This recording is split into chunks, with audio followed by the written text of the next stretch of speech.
नमस्कार दोस्तों, देश और दुनिया की बड़ी खबरों के साथ मैं हाजिर हूं।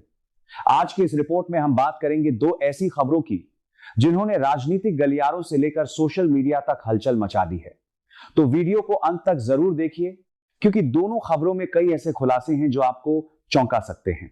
क्या महाराष्ट्र में एक बार फिर ठाकरे परिवार की राजनीति पर संकट के बादल मंडरा रहे हैं?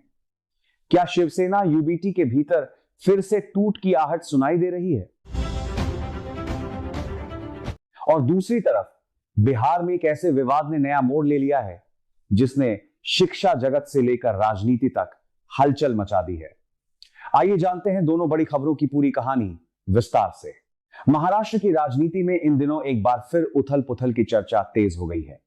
शिवसेना यूबीटी प्रमुख उद्धव ठाकरे ने मुंबई स्थित अपने आवास मातोश्री पर पार्टी सांसदों की एक अहम बैठक बुलाई।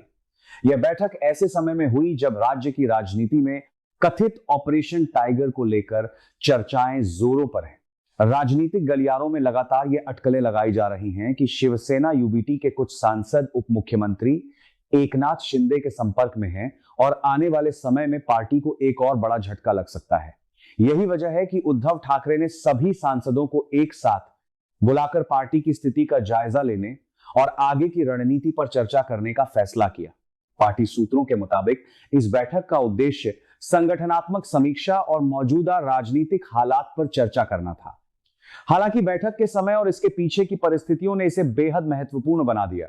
मातोश्री में आयोजित इस बैठक में पार्टी के कुल 9 सांसदों में से 8 सांसद शामिल हुए।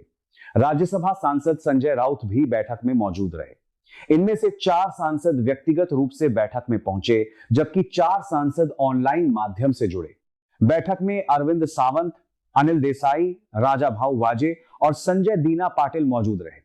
वहीं संजय देशमुख, भाव साहेब वाकचौरे, उमराजे निंबालकर और नागेश पाटिल अष्टीकर ऑनलाइन माध्यम से बैठक में शामिल हुए। लेकिन इस बैठक में जिस बात ने सबसे ज्यादा ध्यान खींचा वह थी परभणी से सांसद संजय जाधव की गैर मौजूदगी।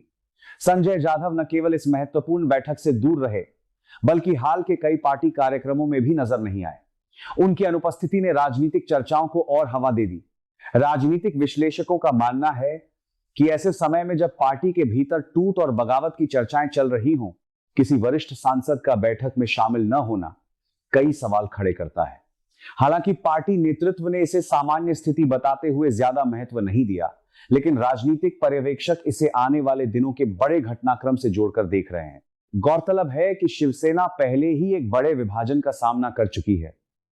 एकनाथ शिंदे की बगावत के बाद पार्टी का बड़ा हिस्सा ठाकरे खेमे से अलग हो गया था। ऐसे में यदि अब फिर से कोई टूट होती है तो यह उद्धव ठाकरे के लिए बड़ा राजनीतिक झटका साबित हो सकता। अब रुक करते हैं बिहार की उस खबर की ओर जिसने कई सवाल खड़े कर दिए। पटना के चर्चित ज्ञान बिंदु कोचिंग के निदेशक रोशन आनंद इस समय जेल में बंद हैं। इसी बीच उनके परिवार पर दुखों का पहाड़ टूट पड़ा है। रोशन आनंद के भाई प्रिंस यादव की नेपाल में संदिग्ध परिस्थितियों में मौत हो गई है।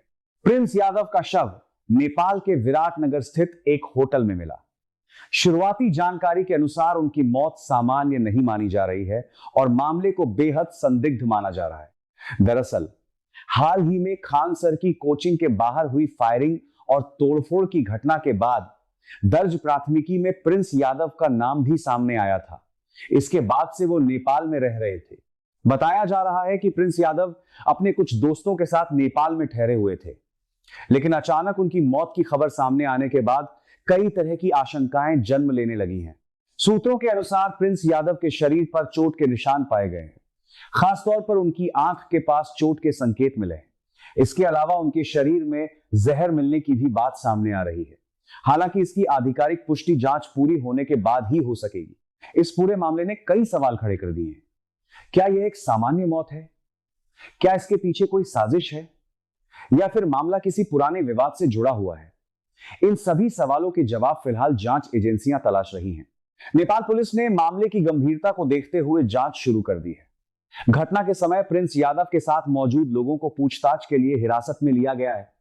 पुलिस हर पहलू की बारीकी से जांच कर रही है ताकि मौत के पीछे की असली वजह सामने लाई जा सके। यह मामला इसलिए भी ज्यादा चर्चाओं में है क्योंकि रोशन, आनंद और खान सर के कोचिंग संस्थानों के बीच लंबे समय से प्रतिद्वंद्विता की चर्चा होती रही है। हाल के दिनों में दोनों पक्षों से जुड़े विवादों ने खूब सुर्खियां बटोरी। फिलहाल इस खबर में बस इतना ही। जैसे जैसे इस मामले से जुड़ी नई जानकारी सामने आएगी, हम आपको सबसे पहले अपडेट देंगे।